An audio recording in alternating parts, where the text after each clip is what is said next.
من شرور أنفسنا ومن سيئات أعمالنا من يهده الله فلا مضل له ومن يضلله فلا هادي له وأشهد أن لا إله إلا الله وحده لا شريك له وأشهد أن محمدا عبده ورسوله الذي أرسله بالحق بشيرا ونذيرا وداعيا إلى الله بإذنه وسراجا وقمرا منيرا أعوذ بالله من الشيطان الرجيم بسم الله الرحمن الرحيم قد أفلح المؤمنون الذين هم في صلاتهم خاشعون والذين هم عن اللغو معرضون والذين هم للزكاة فاعلون والذين هم لفروجهم حافظون وقال الله تعالى في كلامه المجيد أعوذ بالله من الشيطان الرجيم إن الله وملائكته يصلون على النبي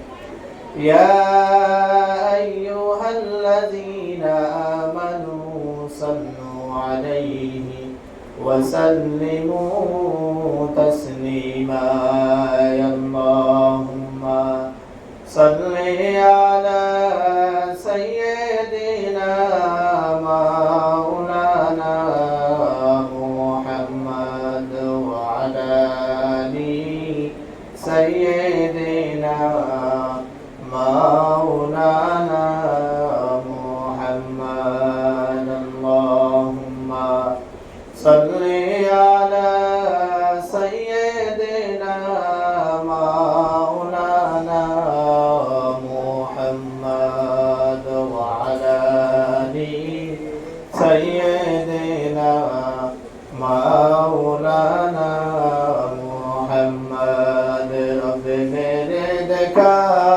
दो आँखों से मदीना रब मेरे दिखा दो आँखों से मदीना दुनिया की जन्नत तो रोज़ाए मदीना अल्लाहुम्मा सल्ली अला सय्यिदिना मौलाना मुहम्मद व अला आलि सय्यिदिना मुहम्मद कलमार आगे ওমর ছিলেন জাহান্নামের কিনারায় কালেমা পড়ে ওমর উঠলেন জান্নাতের ওই মিনারায় আল্লাহুম্মা সাল্লি আলা সাইয়্যিদিনা মাওলানা محمد وعلى آل سيدنا مولانا محمد لا إله إلا الله لا إله إلا الله لا إله إلا الله لا إله إلا الله لا إله إلا الله لا إله ইলাহা ইল্লাল্লাহ মুহাম্মাদুর রাসূলুল্লাহ সাল্লাল্লাহু আলাইহি ওয়াসাল্লাম। আলহামদুলিল্লাহ, আল্লাহ রাব্বুল আলামিনের দরবারে অসংখ্য অগণিত শুকরিয়া আদায় করছি যে মহান মালিক দয়া করে মায়া করে সপ্তাহের শ্রেষ্ঠ দিন জুমার দিন জুমার নামাজ আদায় করার উদ্দেশ্যে মসজিদে আসার বসার তৌফিক দিয়েছেন। এজন্য পড়ি আলহামদুলিল্লাহ। দরুদ সালাম পরে প্রেরণ করছি মহান মানবতার কান্ডারি আকা আন্দারে মদিনা সরকার দু আলম নবী মুহাম্মদ সাল্লাল্লাহু আলাইহি ওয়াসাল্লামের উপর। সকলে বলি সাল্লাল্লাহু আলাইহি ওয়াসাল্লাম। সম্মানিত হাজরিন, আল্লাহ রাব্বুল আলামিন আমাদেরকে মুসলমান করে সৃষ্টি করেছেন। মুসলমানদের মধ্যে আল্লাহ রাব্বুল আলামিন যারা মুমিন তাদেরকে আল্লাহ তাআলা কয়েকটি বৈশিষ্ট্যের কথা আলোচনা করেছেন, কয়েকটি গুণের কথা আল্লাহ রাব্বুল আলোচনা করেছেন। সূরা আল মুমিনুনের 1 নম্বর আয়াত থেকে 11 নম্বর আয়াত পর্যন্ত আল্লাহ তাআলা কিছু মুমিনদের গুণাবলী আলোচনা করেছেন। এর মধ্যে আল্লাহ রাব্বুল আলামিন বলতেছেন কদ আফলাহাল মুমিনুন। আল্লাহ তাআলা বলতেছেন নিশ্চয়ই মুমিনরা সফল। মুমিনরা সফল অর্থাৎ সাকসেসফুল। মুমিনরা কি সাকসেসফুল? যারা মুমিন, যারা আল্লাহর প্রিয় বান্দা তারা কি সফল। তারা দুনিয়াতেও সফল, মৃত্যুর পরে যে জিন্দেগি আছে সেই জিন্দেগির মধ্যে মুমিনরা সফল। মুমিনদের কোনো ভয় নাই, কোনো চিন্তা নাই, কোনো ভীতি নাই, কারণ মুমিনদের সাথে আছেন আল্লাহ। দুনিয়াতেও মুমিনদেরকে আল্লাহ তাআলা মুমিনদের সাথে আছেন। মৃত্যুর পরে পরকালের যে জগৎ শুরু হবে সেই জগতেও মুমিনদের সাথে আল্লাহ তাআলা আছেন। হাসরের ময়দানে যখন সমস্ত হাসরবাসী ভীত অবস্থায় থাকবে, সবাই যখন পেরেশানি হয়ে যাবে, তখন একদল লোক তারা কোনো পেরেশানির মধ্যে থাকবে না, তারা পেরেশানি মুক্ত থাকবে, টেনশন মুক্ত থাকবে, তারা হচ্ছে মুমিন। বলেন সুবহানাল্লাহ। আর বাকি সমস্ত হাসরবাসী তারা একেবারে পেরেশানি অবস্থায় থাকবে। হাসরের ময়দানটা এমন অবস্থায় হবে যে হাসরের ময়দানটা একেবারে মাথার উপরে সূর্য চলে আসবে। সূর্যের যতগুলো শক্তি আছে সমস্ত শক্তি দিয়ে তাপ দেওয়া শুরু করবে। মানুষ তার আমলনামা অনুযায়ী তার গুনাহ অনুযায়ী সে তার ঘামের মধ্যে, শরীরের ঘামের মধ্যে হাবুডুবু খাইতে শুরু করবে। রাসূল করিম সাল্লাল্লাহু আলাইহি ওয়াসাল্লাম বলেন একদল মানুষ তাদের এই হাসরের ময়দানের প্রচন্ড গরমের কারণে তাদের ঘাম হবে তাদের হাঁটু পর্যন্ত, আরেকদল মানুষ তাদের ঘাম হবে তাদের কোমর পর্যন্ত, আরেকদল মানুষ তাদের ঘাম হবে বুক পর্যন্ত। আবার এমনও মানুষ আছে যারা হাসরের ময়দানে ঘামের মধ্যে হাবুডুবু খাবে। তাহলে মনে করেন কেমন পেরেশানির একটা জায়গা, ঠিক না? কেমন পেরেশানির একটা জায়গা। আল্লাহর নবী সাল্লাল্লাহু আলাইহি ওয়াসাল্লাম বলেন ওই অবস্থায় সমস্ত পয়গম্বররা সহ পেরেশানি অবস্থায় থাকবে। তাহলে কেমন একটা অবস্থা সৃষ্টি হবে? ওখানে কেউ কাউকে চিনবে না এবং নিজের আত্মীয় স্বজনগুলো তার এক আত্মীয় আরেক আত্মীয়কে পরিচয় দেবে না। কেন পরিচয় দেবে না? এজন্য পরিচয় দেবে না, যদি পরিচয় দিলে তার কাছে একটা নেক আমল খোঁজে, এই ভয়ে কেউ কাউকে পরিচয় দেবে না। তাহলে কেমন একটা অবস্থা হবে? কোরআনুল কারীমে আল্লাহ তাআলা বলেন ওই দিন বাবা তার সন্তানকে পরিচয় দেবে না, সন্তান তার বাবাকে পরিচয় দেবে না, স্বামী তার স্ত্রীকে পরিচয় দেবে না, স্ত্রী তার স্বামীকে পরিচয় দেবে না। তাহলে কেমন একটা অবস্থা হবে? ওই অবস্থার মধ্যে যারা পেরেশানি মুক্ত থাকবে তারা হচ্ছে মুমিন। বলেন সুবহানাল্লাহ। ওই অবস্থায় মুমিনদের উপরে আল্লাহ তাআলার আরশের ছায়া থাকবে। বলেন সুবহানাল্লাহ। আল্লাহ তাআলা বলতেছেন কদ আফলাহাল মুমিনুন, মুমিনরা সফল। অর্থাৎ মুমিনরা এই দুনিয়াতেও সফল, পরকালের জিন্দেগিতেও কি মুমিনরা সফল। মুমিনরা সব জায়গায় সফল। মুমিনদেরকে কোথাও কোনো জায়গায় আটকানো হবে না। সুবহানাল্লাহ। আল্লাহ রাব্বুল আলামিন বলেন কদ আফলাহাল মুমিনুন। আল্লাহ রাব্বুল আলামিন বলেন মুমিনরা সফল হয়ে গেছে।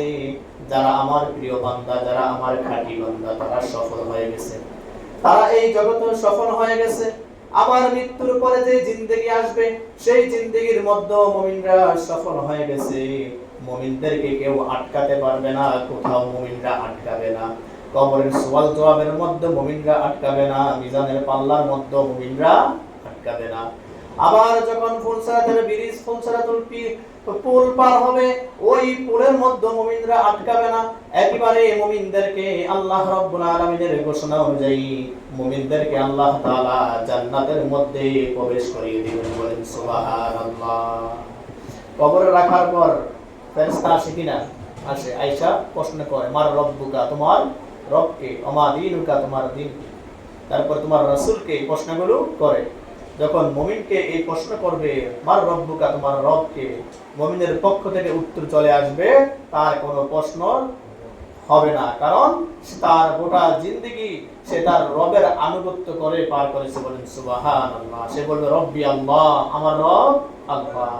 তারপরে বলবে তোমার দিন কি, তোমার দিন কি?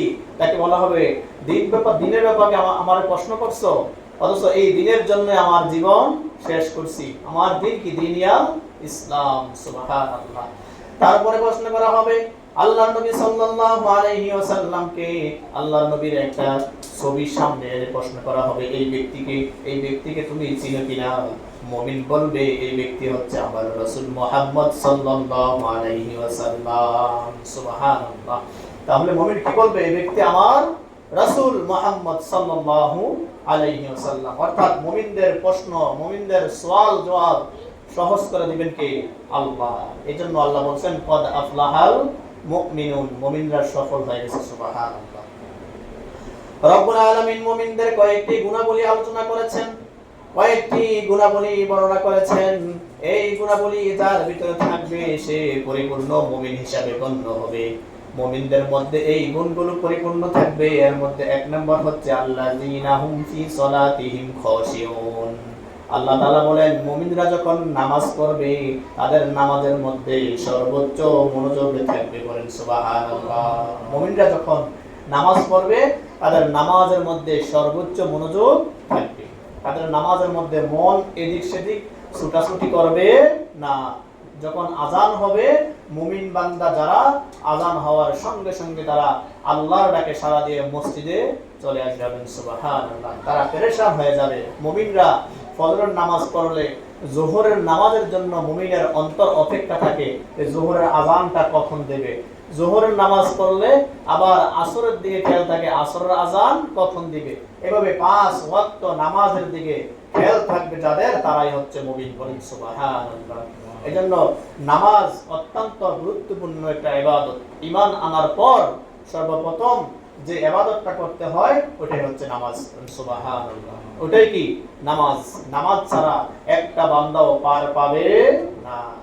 আল্লাহর নবী সাল্লাল্লাহু আলাইহি ওয়াসাল্লাম বলেন আউয়ালু মা ইউহাসাবু বিহিল আবদু ইয়াউমাল কিয়ামাতিস সালাহ। বিশ্বনবী সাল্লাল্লাহু আলাইহি ওয়াসাল্লাম বলেন কিয়ামতের ময়দান যখন কায়েম হবে, সমস্ত মানুষদেরকে যখন কিয়ামতের ময়দানের মধ্যে উঠানো হবে, আল্লাহ রাব্বুল আলামিন সর্বপ্রথম যে বিষয়টা সম্পর্কে জিজ্ঞাসা করবে সেটা হচ্ছে নামাজ। সুবহানাল্লাহ। তাহলে কিয়ামতের ময়দানে সর্বপ্রথম যে বিষয়টা নিয়ে জিজ্ঞাসিত করা হবে সেটা হচ্ছে কি? নামাজ। সেটা নামাজ, সালাত।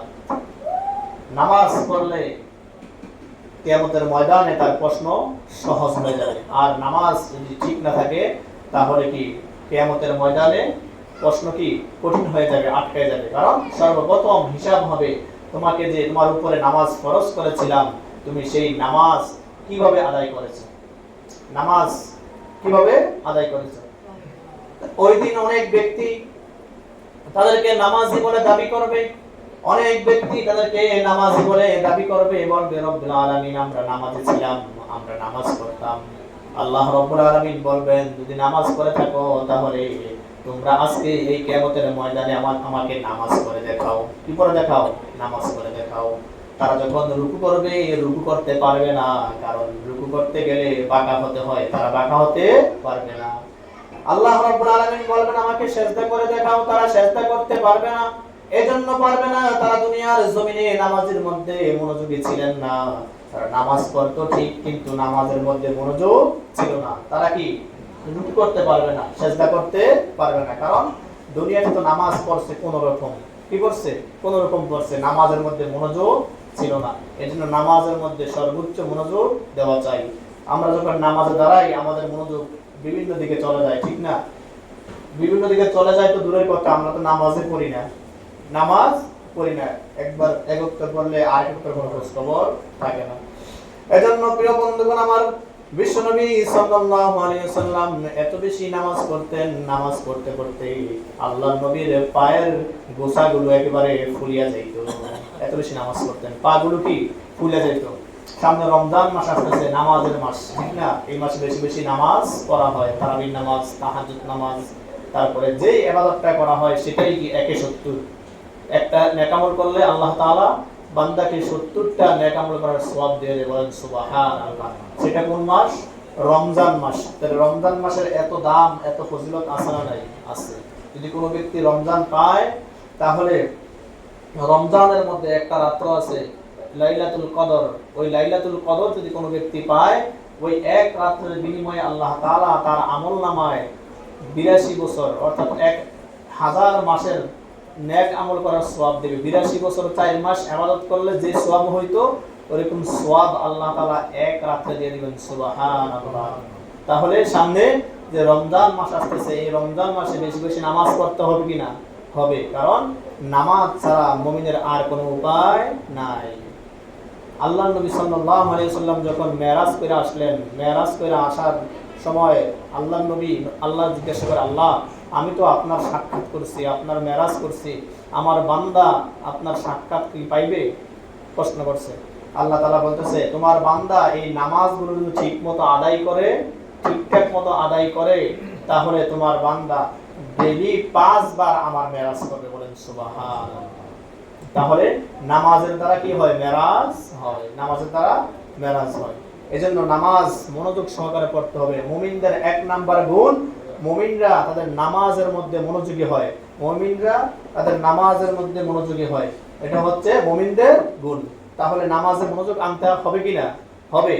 আমরা নামাজে দাঁড়াইলে, অনেক নামাজি আছে নামাজ দাঁড়াইলে মসজিদের সামনে কি আছে সেগুলো খুঁজি আমরা, পোস্টার থাকলে পোস্টার কইরা শেষ করে ফেলি, ঠিক না? মসজিদের ফ্যান কয়টা আছে ওইগুলা গণি, এখন নামাজে আছে না নাই? আছে। দেখবেন নামাজে দাঁড়াইছে কিন্তু এইদিকে এদিকে চায় না, এরকম নামাজ পড়লে নামাজ হবে না। নামাজের নজর থাকতে হবে, আমি দাঁড়াইলে আমি যেখানে সেজদা দেব ওই সেজদার স্থানে আমার নজর থাকতে হবে। আবার যখন আমি রুকু দেব তখন আমার নজর থাকতে হবে 2 পায়ের এই যে বৃদ্ধা আঙ্গুলের দিকে। আবার যখন আমি সেজদা দেব আমার নজর থাকবে এই নাকের আগার দিকে। আমি যখন এভাবে আত্তাহিয়াতু সুরতে বসবো আমার নজর থাকবে এই 2 রানের দিকে। যদি এরকম নজর দিয়ে নামাজ পড়তে পারি তাহলে কি মনোযোগ নষ্ট হবে না।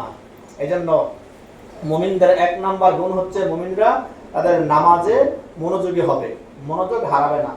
তারপর আল্লাহ রাব্বুল আলামিন বলেন মুমিনদের 2 নাম্বার গুণ হচ্ছে ওয়াল্লাযীনা হুম আনিল লাগwi মুরিদুন।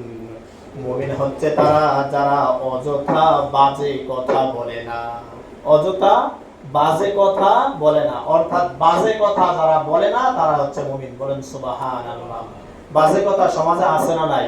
আছে। দেখবেন আজাইরা কথা, বাজে কথা বলতে কি আজাইরা কথা, যেই কথা বললে কোনো লাভও নাই লসও নাই, লাভও নাই লসও নাই, এমন কথা বললে আছে না নাই? আছে। গ্রাম অঞ্চলে চায়ের দোকানগুলোতে বেশি হয়, ঠিক না? যখন বসে 2-3 জন মুরব্বী যখন বসে আল্লাহর রহমতে গ্রামের এক মাথা থেকে শুরু করে আরেক মাথা পর্যন্ত কি হয়? শেষ হয়ে যায়। বাংলাদেশ থেকে শুরু করে একেবারে আমেরিকা ডোনাল্ড ট্রাম্পের বাতের হাড়ির মধ্যে কি আছে সেটা সহ কি আলোচনা চলে আসে। তাহলে এগুলো কি আজাইরা কথা? কি কথা? আজাইরা কথা। আজাইরা কথা বললে কোনো লাভ নাই, আবার কি লসও নাই। কারণ কি এটা কি আজাইরা কথা। এজন্য আজাইরা কথা বলা যাবে? বলা যাবে না। যদি কেউ আজাইরা কথা বলে তাহলে আল্লাহর নবী সাল্লাল্লাহু আলাইহি ওয়াসাল্লাম বলে সে মুমিন হতে পারবে না। অযথা কথা বলা যাবে না। মান সামাতা নাজা, যে চুপ থাকে সে নাজাত পায়, বলেন সুবহানাল্লাহ। কেমনে নাজাত পায়? মনে করেন এই কথার দ্বারা গন্ডগোল হয়, আবার কথার দ্বারা সমাধান হয়, ঠিক না? এই কথার দ্বারা অনেকে বেজ্জতি হয়, আবার কথার দ্বারা কি ইজ্জত পায়, ঠিক না? এই কথার দ্বারা, কথাটা হচ্ছে এমন একটা অবস্থা। আপনারা জানেন আমাদের সাবেক প্রধানমন্ত্রী কিন্তু কথার দ্বারাই ক্ষমতা হারাইছে, ঠিক না? কি বলছিল? রাজাকারের নাতিপতি, এই কথাটা বললে উনি ক্ষমতা হারাইছে। তাহলে কথার দ্বারা বেজ্জতি হয়, আবার কথার দ্বারা ইজ্জত পায়। এজন্য কথা বলতে সাবধানে বলতে হবে। বিশ্বনবী সাল্লাল্লাহু আলাইহি ওয়াসাল্লাম বলেন, মান সামাতা নাজা, যে চুপ থাকে সে নাজাত পায়। এর অর্থ হচ্ছে এই পরিবেশে যদি আমি কথা বলতে হয় তাহলে আমাকে কথার ওজন দিয়ে মেপে মেপে কথা বলতে হবে। কারণ যদি আমার কথা একটু এদিক সেদিক চলে যায় তাহলে কি আমার পিছনের যে ইতিহাস ঐতিহ্য সব শেষ হয়ে যাবে। এজন্য আল্লাহ তাআলা এই জবান দিবেন কথা বলার জন্য, কিন্তু ভালো কথা বলার জন্য। কি বলার জন্য? ভালো কথা বলার জন্য, মানুষকে নেকের দিকে আহ্বান করার জন্য, সৎ কাজে আদেশ করার জন্য, অসৎ কাজ থেকে মানুষকে ফিরানোর জন্য, আল্লাহর দিকে মানুষকে দাওয়াত দেওয়ার জন্য, মানুষকে নামাজের দিকে আহ্বান করার জন্য। এর জন্য আমরা কথা ব্যবহার করব। খারাপ কাজে কথা ব্যবহার করা যাবে না।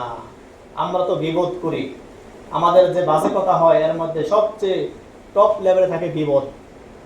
গীবত অন্যের বদনাম করা, অন্যের বদনাম করা। গীবত এমন একটা অপরাধ, আপনি যে নেক আমলগুলো করবেন, আমি যে নেক আমলগুলো করব, সেই নেক আমলগুলো বিনা পরিশ্রমে আরেকজনে পেয়ে যায়, তার নাম হচ্ছে গীবত।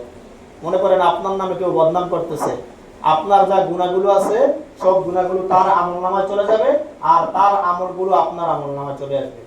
তাহলে গীবত করলে লাভ না লস? লস। শুধু শুধু নিজের আমলগুলো আরেকজনকে দিয়ে দেওয়া, আর তারপরে তো আরো লস আছে। আল্লাহ নবী সাল্লাল্লাহু আলাইহি ওয়াসাল্লাম বলেন, রমজান মাস নিয়ে একটা হাদিস আসছিল, রমজান মাস নিয়ে।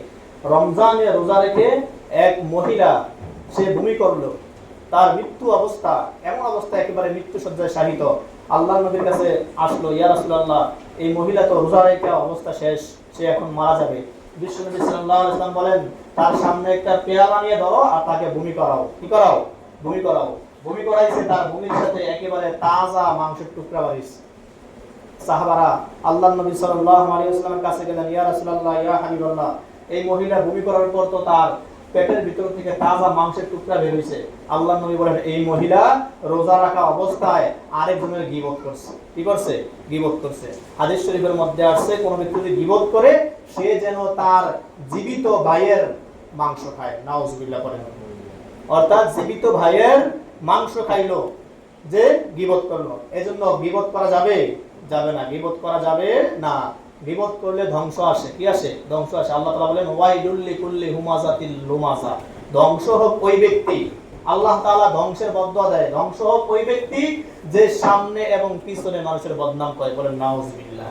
তাহলে গীবত থেকে বাঁচা যাবে তো? ইনশাআল্লাহ বাঁচা যাবে। আর আজাইরা কথা বলা যাবে না, অহেতুক কথা বলা যাবে না। অহেতুক কথা বললে অনেক সমস্যা আছে। ওয়াল্লাযীনা হুম আনিল লাগওয়ি মুরিদুন, যারা বাজে কথা ও বাজে কাজ থেকে দূরে থাকে তারাই হচ্ছে মুমিন। তারা মুমিন। তাহলে বাজে কথা আমরা বলবো না, আর বাজে কাজও আমরা করব না। বাজে কাজ বুঝেননি? যে কাজে কোনো সওয়াব নাই। কি নাই? যে কাজে কোনো সওয়াব নাই কিন্তু গুনাহও নাই। গুনাহও নাই। হাদিসের মধ্যে আছে বাজে কাজ দুই রকমের, একটা আছে গুনাহ আছে, আরেকটা আছে এটা সওয়াব নাই কিন্তু গুনাহ নাই। কিন্তু এই কাজটা করতে করতে এক সময় এই কাজটা আমারে গুনার দিকে নিয়ে যাবে, এই কাজটা আমারে গুনার দিকে নিয়ে যাবে। কিন্তু সাধারণ কোনো গুনাহ নাই, কিন্তু আজকে করলাম কালকে করলাম, এক পর্যায়ে মনে হবে কি আরে কাজটা তো করতেছি, আর একটু ভালো করে করি, করতে করতে গুনার দিকে চলে যাব। এজন্য বাজে কাজও করা যাবে না। বাজে কাজ করলে, এই বাজে কাজ যারা করে তারা ঈমানদার হতে পারে না। কারণ আল্লাহ তাআলা বলেন, ওয়া ইযা মুররু বিল লাগবি মাররু কিরামা, যারা অর্থহীন বাজে কাজের সম্মুখীন হলে নিজের মর্যাদা রক্ষা করে চলে, তারা হচ্ছে আল্লাহর প্রিয় বান্দা। বলেন সুবহানাল্লাহ। তাদের মর্যাদা আল্লাহ তাআলা বাড়ায় দেয়। আপনি মনে করেন যে একটা কাজ হচ্ছে, এটাতে কোনো কাজে কোনো ইয়া নাই, কোনো ফজিলত নাই, অর্থহীন কাজ, এর থেকে আপনি বিরত থাকবেন, আল্লাহ তাআলা আপনার সম্মান বাড়ায় দিবে। সম্মান কি করবে? বাড়ায় দিবে। এজন্য মুমিন তারা যারা বাজে কাজ করে না, মুমিন তারা যারা বাজে কথা বলে না। তাহলে বাজে কথা বলা যাবে না, বাজে কাজও করা যাবে না। এরপর আসেন আল্লাহ তাআলা বলতেছেন, ওয়াল্লাযীনা হুম লিয-যাকাতি ফাঈলুন, মুমিন তারা যারা যাকাত দেয়। বলেন সুবহানাল্লাহ। মুমিনরা কি করে? যাকাত দেয়। আর যারা সম্পদ আছে যাকাত দেয় না, তারা কি মুমিন না? ঘোষণাকার আল্লাহ তাআলা। যারা মুমিন তারা যাকাত দেয়। তাহলে মুমিনের গুণ কি? যাকাত দেওয়া। আর যারা সম্পদ থাকা অবস্থায় যাকাত দেয় না তারা মুমিন হতে পারবে না।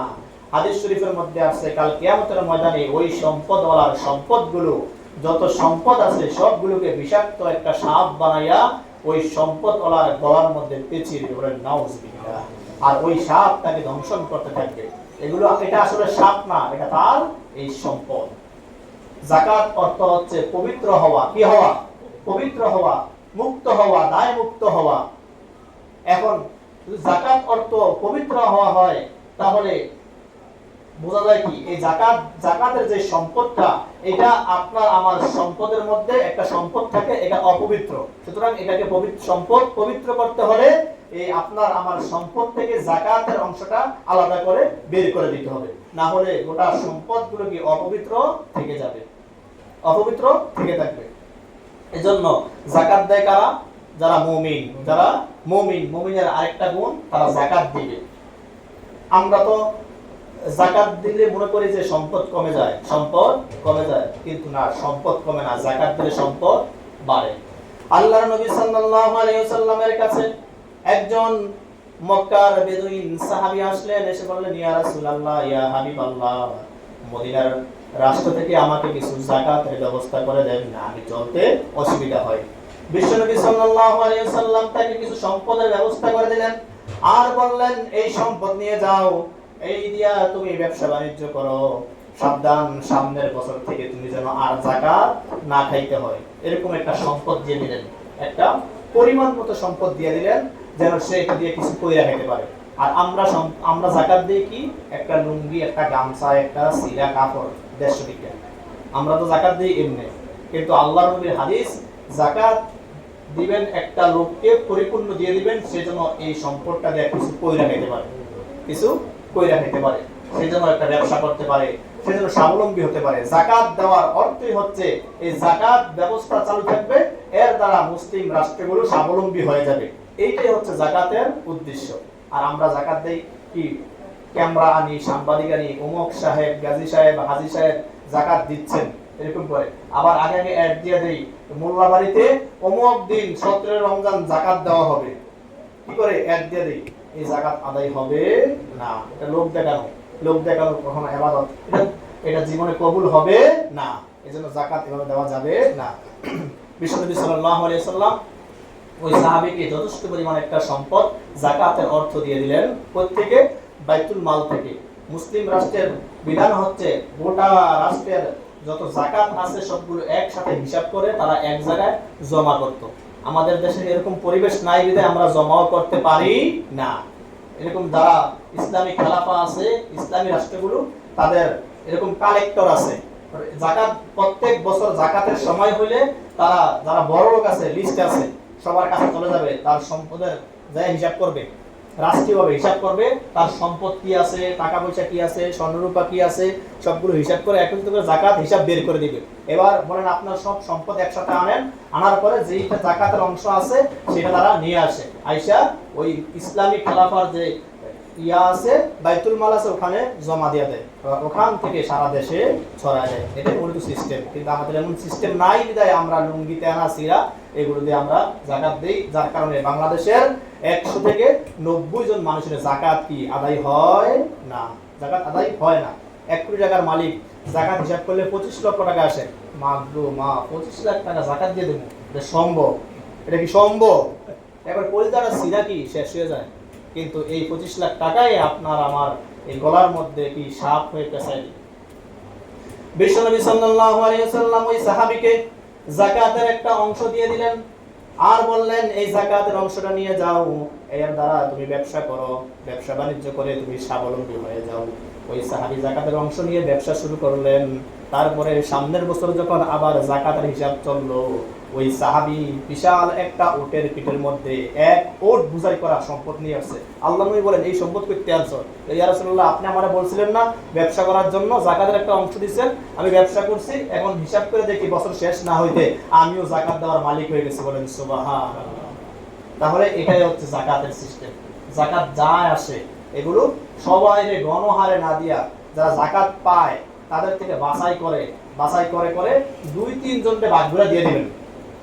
যেন সে কিছু একটা করতে পারে। আর আমাদের দেশে তো এইটারও সুযোগ নাই, জাকাতের টাকা নিয়ে আমরা কি করব, সুদে লাগাইবো। এই জন্য এই দরেও জাকাত দেওয়া যায় না, মানে ঝামেলা সব দিক দিয়ে। আমাদের বাংলাদেশে জাকাত দেওয়া হয় না, এক নম্বর জাকাতের টাকা নিয়ে কিস্তি দিব, সুদে লাগাইবো, আর যত না কাজরা কাজ সবগুলো করবো। এই জন্য জাকাতটাও কি আমরা ঠিকমতো আদায় করতে পারি না। দুই নাম্বার, যে মানুষকে টাকা ধার দেয়, ওই ধারও আমরা দিতে পারি না, কারণ ধার দিলে আর যে কটা টাকা নেয় হেরে আর খুঁজা পাওয়া যায় না। এই কয়েকটা আমানতের খেয়ালের কারণে আমাদের দেশে এগুলো বন্ধ হয়ে গেছে। এগুলো কি হয়েছে, বন্ধ হয়ে গেছে। তাই আল্লাহ তাআলা আমাদেরকে এগুলো থেকে হেফাজত করেন। তারপরে জাকাত তো আমরা রমজান মাসে দেই। রমজানে আমরা মনে করি জাকাত দিলে 1/70, আসলে জাকাতটা এটা আমার দেওয়া, এটা হক, দিতেই হবে, আদায় করতে হবে, রমজান হোক রমজানের বাহির হোক। একটা সুবিধার জন্য রাসূলের এক হাদিস থেকে পাওয়া যায়, আল্লাহ নবী সাল্লাল্লাহু আলাইহি ওয়াসাল্লাম বর্ণনা করেছেন, তোমরা যাকাত দিবা রমজানের আগে। কোন সময়? রমজানের আগে। এটার যুক্তি এরকম দিয়েছেন, রমজানের আগে যাকাতটা দিলে যারা অসহায় মানুষ আছে, যারা দিন মজুর আছে, যারা ডেইলি কাজ করে খায়, তারা তোমার এই যাকাতের সম্পদটা পাইলে তারা রমজানে বাজার সদাই কইরা খাইতে পারবে, রোজা রাখতে পারবে, তাদের কষ্টটা কম হবে। অনেক মানুষ আছে ডেইলি পরিশ্রম করতে হয়, এই জন্য রোজাও রাখে না। যারা ডেইলি লেবার, তারা কি রোজাও কি রাখে না, কারণ তার সকাল হলে আবার কাজ করতে হবে, বাজারে মাল টানতে হবে, লোড আনলোড যারা করে, এই জন্য দেখা কি রোজাও কি রাখে না। তো সাহাবী বলেন, রাসূল সাল্লাল্লাহু আলাইহি ওয়াসাল্লাম বলেন, যদি যাকাতটা আগে দেওয়া হয় তাহলে ওই অর্থটা তার কাছে থাকলে, তাহলে সে মনে করেন যে সারাদিন ডিউটি করার চাইতে তার কাছে টাকা আছে, টাকা থাকলে কেউ কাজ করবে। যেহেতু রমজান মাস, সে বলবে আমি সারাদিন কাজ করবো না, আমি একবেলা কাজ করবো, আরেকবেলা তো তার যোগান দেওয়ার মতো অর্থ ঘরে আছে। এই যুক্তি হিসাব করে রাসূল সাল্লাল্লাহু আলাইহি ওয়াসাল্লাম বলছেন, তোমরা যাকাতটা রমজানের আগে দিয়ে দিবে, তাহলে মুমিন তারা যাকাত আদায় করে যারা। তারপরে আল্লাহ রাব্বুল আলামিন বলেন, ওয়াল্লাযীনা হুম লিফুরুজিহিম হাফিজুন, মুমিন তারা যারা নিজেদের লজ্জাস্থানকে হেফাজত করে, যারা নিজেদের লজ্জাস্থানকে হেফাজত করে তারা মুমিন। বলেন সুবহানাল্লাহ। লজ্জাস্থানকে হেফাজত করা, লজ্জা শরম এগুলোকে হেফাজত করা, এটা হচ্ছে মুমিনের আলামত। আল হায়াউ শুবাতুম মিনাল ঈমান, যার লজ্জা নাই তার ঈমানও নাই, তার কি ঈমানও নাই। এজন্য লজ্জা থাকতে হবে। সমাজ থেকে তো লজ্জা উঠে গেছে, ঠিক না? লজ্জা একেবারে উঠে গেছে। এজন্য লজ্জা যার নাই তার কি ঈমানও নাই। লজ্জাস্থানকে হেফাজত করা ঈমানের আলামত, ঈমানের আলামত। আল্লাহ নবী সাল্লাল্লাহু আলাইহি ওয়াসাল্লাম বলেন, যে ব্যক্তি তার লজ্জাস্থান আর তার এই চোখকে, তার চোখ আর লজ্জাস্থান যে ব্যক্তি হেফাজত করবে, আল্লাহ নবী এভাবে দুই আঙ্গুল দেখায় বলছে যে আমি আর সে ব্যক্তি এভাবে পাশাপাশি জান্নাতে থাকবো। বলেন সুবহানাল্লাহ। এজন্য মুমিনের আরেকটা গুণ হচ্ছে লজ্জাস্থানকে হেফাজত করা, নিজেদের লজ্জা, হায়া লজ্জা এগুলোকে হেফাজত করা। কারণ লজ্জা উঠে যায়, ওই সমাজের মধ্যে আর খারাপ কাজ, অশালীন কাজ হইতে আর বাকি থাকে না। যে সমাজে লজ্জা আছে, হায়া আছে, ওই সমাজের মধ্যে আল্লাহর কি আছে, রহমত আছে। এজন্য প্রিয় হাজরিন, আল্লাহ তাআলা যে গুণগুলো আলোচনা করেছেন, সেই গুণগুলো যেন আমাদের ভিতরে আমরা আনতে পারি। আল্লাহ তাআলা যেন আমাদের সেই তৌফিক দান করেন। সকলে বলি আল্লাহুম্মা আমিন। প্রিয় হাজরিন, যারা সুন্নাত পড়েন নাই, সুন্নাত পড়ে নেন।